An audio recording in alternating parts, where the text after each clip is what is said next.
그렇다면 콜레스테롤 수치를 내리려고 약을 먹었는데 오히려 당뇨라든지 근육통이라든지 면역력 저하라든지 또 다른 질병을 또 얻게 되는 거죠.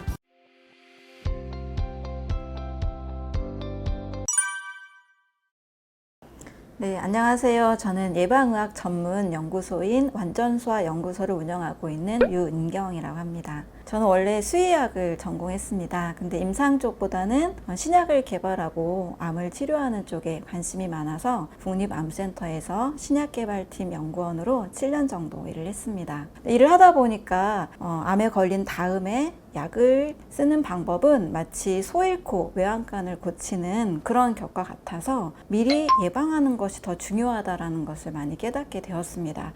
이런 생각을 많이 할 즈음에 우연한 계기로 병문안을 간 한 병원에서 해독과 영양을 기본으로 하는 치료가 실제 암의 크기도 줄이고 또 많은 질병을 예방하는 것을 깨닫게 되어서 그때부터 이제 건강에 공부를 시작하게 되었습니다. 그래서 제가 주로 많이 하고 있는 상담과 또 강의 내용은 소화부터 변비, 그리고 혈당, 혈압, 이런 만성피로, 이런 일상의 그런 증상들을 개선하면 분명히 암도 예방이 된다라는 생각을 가지고 이쪽에서 강의와 상담하는 일을 하고 있습니다. 이제 책의 제목이 완전 소아이다 보니까 소아불량인 분들 많이 이제 상담을 많이 했고요. 또 제가 건강과 다이어트는 이제 하나다라는 이야기를 하게 되니까 이제 다이어트도 많은 사람들이 이제 해결을 받고 있습니다. 근데 그 중에서 좀 많이 제가 원래 예상치 못했던 문제를 해결했던 것은 바로 변비입니다.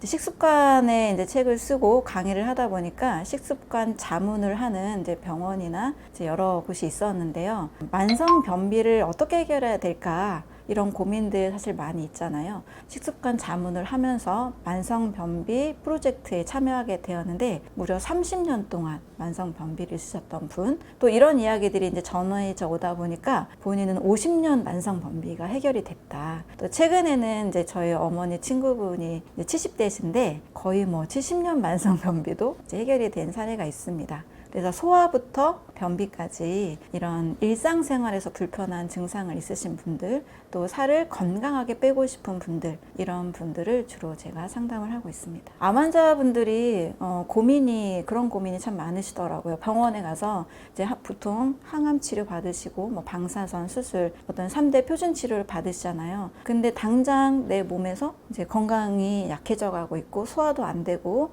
살이 계속 빠져가는 현실 속에서 어떻게 먹어야 할까를 많은 분들이 고민을 하세요. 늘 수술을 한번 하신 분들은 재발과 전이의 위험을 가지고 있으시잖아요.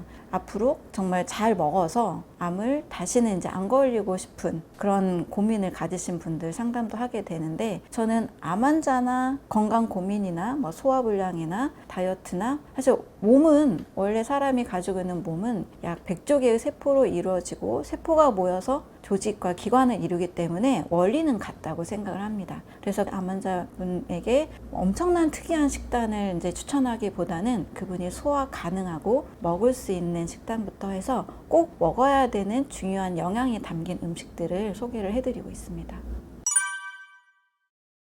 영양과 해독의 큰 건강의 원리를 알게 됐는데, 그 관점으로 보니까 제가 실험실에서 세포 배양을 했거든요. 정상세포도 키우고 암세포도 키웠는데 세포가 먹는 밥에는 무려 약 50여 종의 영양소가 담겨져 있어요. 거기다가 이제 송아지 어떤 혈청까지 넣어서 굉장히 보약처럼 세포가 먹는 밥인데 우리가 한 끼 먹는 식단보다 더 너무나 좋은 영양소를 세포들이 섭취하고 있었죠. 세포부터 시작해서 우리 몸은 세포로 이루어져 있기 때문에 정말 영양소가 너무나 중요한데 우리는 한 끼 식단에 영양의 그런 밸런스나 영양의 어떤 것을 채우지 못하고 영양소 결핍 시대를 살고 있구나. 어떤 질병이든 간에 건강하지 않은 상태라는 것은 분명히 어떤 영양의 결핍이 있다라는 것을 이제 깨닫게 되었습니다. 그래서 세포 배양부터 시작해서 사람이 늘 먹고 있는 음식 속에 답이 있다는 것을 알게 되었죠.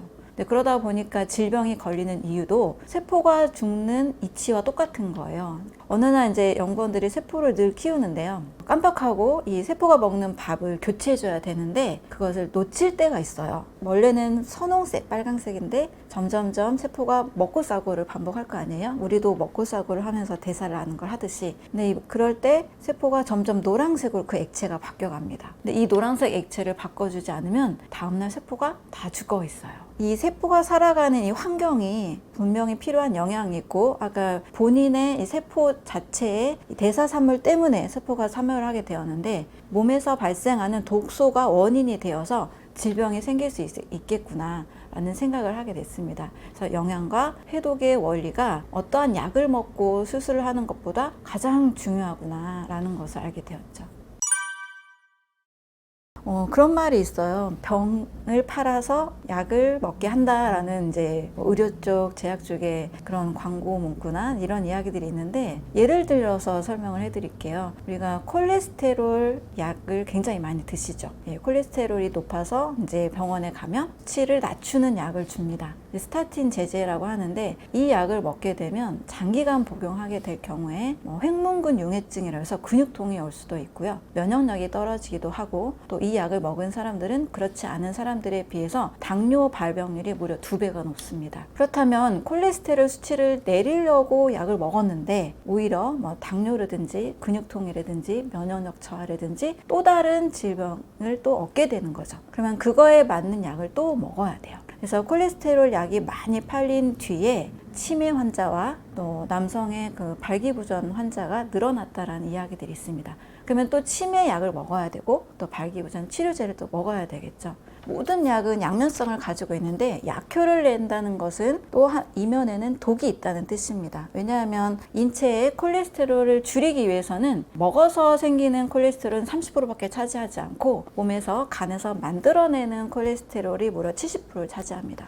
이 약의 원리는 간에서 콜레스테롤 합성을 막는 거예요. 그러면 우리 몸에서 정상적으로 콜레스테롤이 필요하기 때문에 콜레스테롤을 만들어내는 건데, 반대로 간에서 합성을 막아버리니까 혈관 합성에 필요한, 또는 세포막 구성에 필요한, 또 뇌세포에 필요한 이런 콜레스테롤이 만들어지지 않아서 또 다른 부작용이 낳게 되는 거죠. 그래서 약은 또 다른 질병을 부르게 되고, 그로 인한 또 다른 약을 먹게 되는 거죠.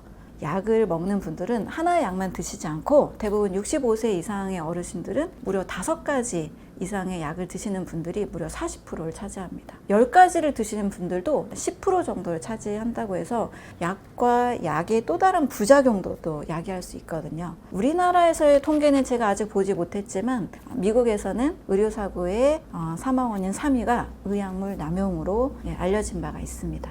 약을 사용한다는 것은 임시 방편으로 가끔 드시는 두통약, 진통제 이런 거는 크게 상관없지만, 늘 드시는 어떤 혈당을 내리는 혈당약이라든지 혈압을 낮추는 고혈압약이라든지 이런 것들은 원인 제거가 아니라 임시 방편으로 대증 치료이기 때문에 반드시 좀 주의를 기울일 필요가 있습니다.